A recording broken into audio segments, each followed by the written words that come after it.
Parashat Kedoshim.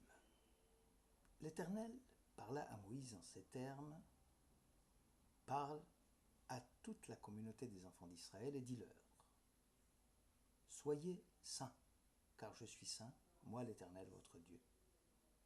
Révérez chacun votre mère et votre père et observez mes Shabbats, je suis l'Éternel votre Dieu.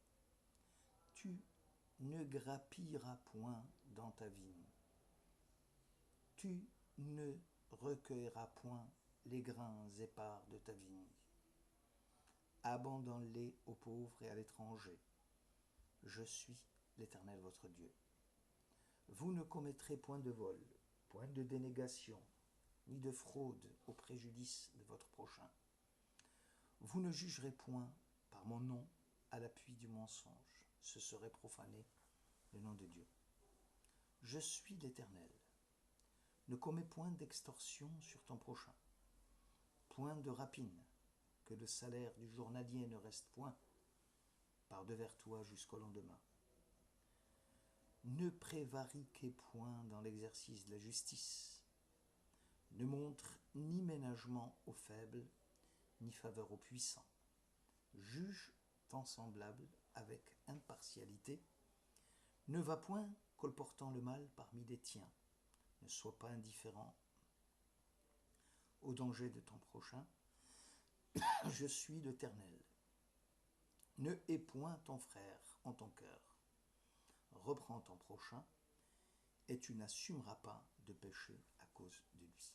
Lévitique 19, versets 1 à 18. Souvent, des sections Acharemot et Kedoshim sont groupées et on les lit ensemble. Dans la lecture publique de la Torah, le jour du Shabbat. Apparemment, ces deux péricopes n'ont rien de commun. Contrairement à d'autres sections qui se complètent dans l'une ou l'autre. En fait, les commentateurs de la Torah soutiennent que le lien entre les deux parachiotes de la Torah n'est pas seulement organique, mais relève du domaine de la sanctification de l'être humain.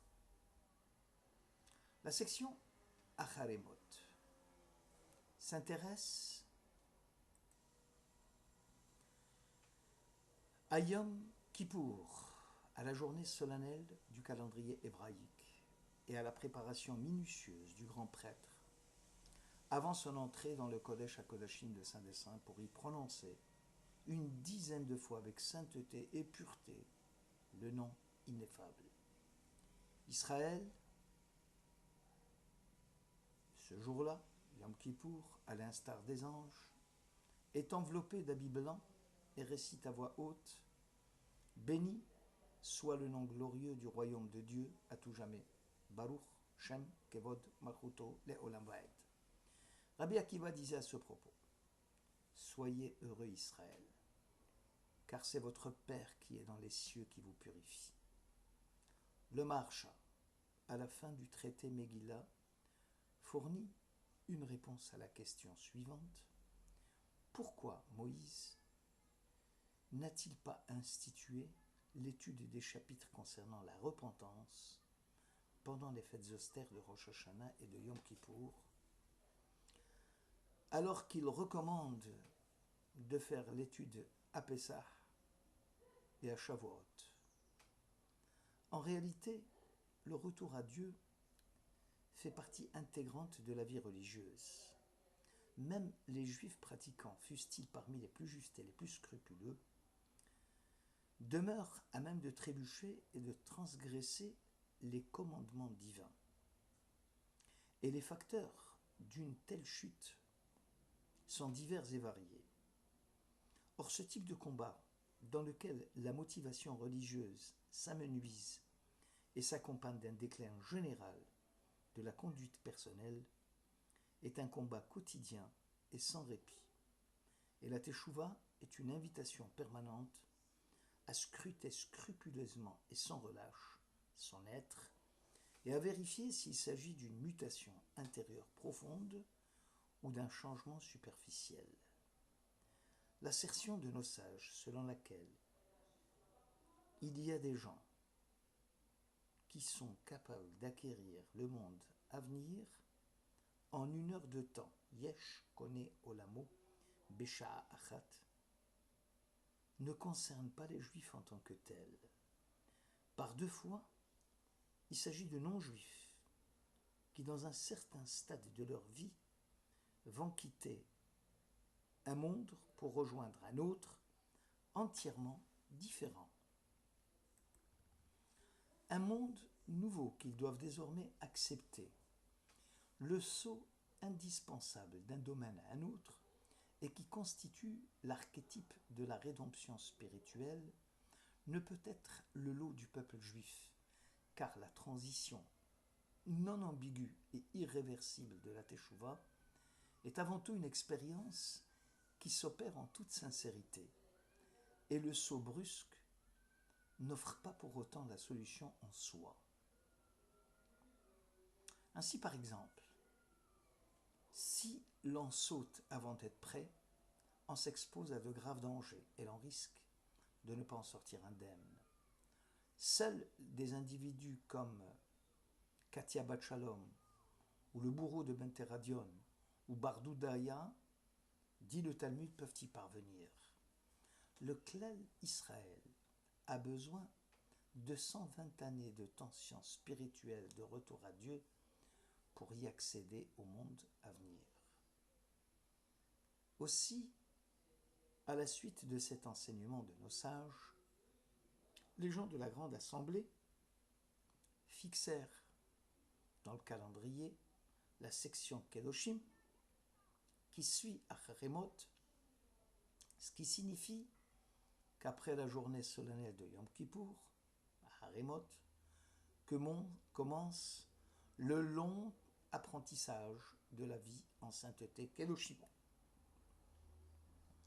50 mitzvot jalonnent la section Kedoshim. La majorité d'entre elles traitent du rapport à autrui. Comme si la religion ne voulait pas se réduire à des simples problèmes religieux, reliant l'homme à Dieu et Dieu à l'homme. En effet, détacher le sujet religieux de la vie de tous les jours, c'est le figer inexorablement en de simples formes conservatrices qui n'ont plus aucun sens pour personne. Aussi est-il impossible de s'enfermer dans une logique où seule l'étude et seul l'accomplissement des bonnes actions comptent, sans tenir compte du rapport à autrui. L'homme parfait recèle en lui un univers entier, le ciel et la terre, le plus haut et le plus bas, et ne peut être confiné au sein d'un monde religieux précaire dans un rapport homme à Dieu sans tenir compte du rapport homme-homme. La piété religieuse est aussi une piété humaine et vivante qui touche l'âme de l'homme dans sa totalité. Ainsi, le Yom Kippour ne peut racheter les fautes commises à l'égard d'autrui. Les commandements de Dieu s'adressent, comme dans la description des personnages bibliques, à des êtres vivants, pleins d'inspiration et de désir, et au commun des mortels, à qui il peut arriver de fauter, pour leur montrer la voie du repentir et de l'élévation. En vérité, la voie du judaïsme est celle de l'exaltation de la personne humaine, c'est-à-dire de cet ensemble composé de l'association de l'âme, du corps, du bien et du mal. Tous les devoirs que le judaïsme propose à l'être humain s'adressent à une créature physique finie.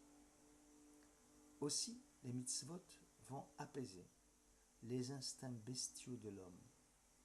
Cela n'a rien de négatif puisque l'homme, imparfait par nature, possède forcément un lien réel avec la faute. Passons rapidement en revue quelques-unes des mitzvot qui transforment l'être en créature de sainteté. juge ton semblable avec impartialité. La justice est ici considérée comme le souci et le respect du bon droit et qui est orientée vers le bien des particuliers. Elle est une organisation harmonieuse de la vie sociale, mais aussi une norme de droit et une vertu globale. En tant que vertu, elle signifie ainsi que dans nos relations avec autrui, il y a lieu d'être indulgent et de ne jamais le juger sévèrement. Car la justice inclut aussi le rapport au divin et devient par là même un idéal de perfection. Un juste, tzaddik dans la Bible, est nécessairement un saint, un kadosh. Le principe fondamental qui guide la justice étant celui de l'égalité et de l'équité. Le principe de se montrer indulgent vis-à-vis d'autrui est battu, hélas, en brèche. Nous nous précipitons à condamner l'œuvre ou l'action d'autrui sans avoir à analyser la motivation de ses actes. La suspicion à l'égard d'autrui est la règle, et cela sans vérifier la solidité de notre opinion défavorable. Les sages affirment que l'on reproche souvent aux autres ses propres défauts. Traité Kiddushin 70. Le grand prêtre Élie suspectait Hannah, la mère du prophète Samuel, d'être une femme ivrogne. Celle-ci lui répondit avec vigueur « Non, Seigneur », ce qui signifie « L'Esprit Saint ne peut pas habiter un homme comme vous qui a une opinion défavorable à l'égard des fidèles du temple. » Selon Rabbi Elazar, Élie a reconnu son erreur de jugement et supplia Hannah de lui pardonner. Il finit même par la bénir. Le traité des Pères 81 précise « Juge la globalité de l'action de l'homme sous un jour favorable. Et Vedan et kol ha-adam les kaf zchut. Le mot kol, apparemment, est inutile. En fait, pour comprendre une manifestation de la volonté humaine, nos sages nous ont dit de considérer globalement toute l'action humaine propre à cette personne. Probablement aujourd'hui, rien ne peut plaider en faveur d'un tel et nous obliger à nous montrer indulgents à son égard. Mais compte tenu de son action passée, il y a lieu de ne pas se montrer sévère à son encontre parce qu'il faut le juger dans sa globalité. Selon Hillel, dans le traité des Pères, chapitre 2, Al tadun et travercha ad shetagia limkomo. Ne juge point ton ami avant que tu ne sois placé dans les mêmes circonstances que lui. Ici, l'influence du milieu est déterminante. C'est tantôt l'éducation, ou plutôt l'absence d'éducation, qui expliquerait les agissements de tel ou tel individu. Tantôt le milieu familial défavorisé, dans lequel un tel a évolué dès son jeune âge, et qui serait donc à l'origine de sa conduite déplorable. Comme la prière de Rabbi Elimelech paraît sublime, lui qui priait tous les jours avec une grande conviction. D'aime Dieu nous élever à ne voir que les vertus de nos amis et non leurs défauts. Ne hais point ton frère en ton cœur, reprends ton prochain, et tu n'assumeras point de péché à cause de lui. Le problème ici est celui de l'offense publique.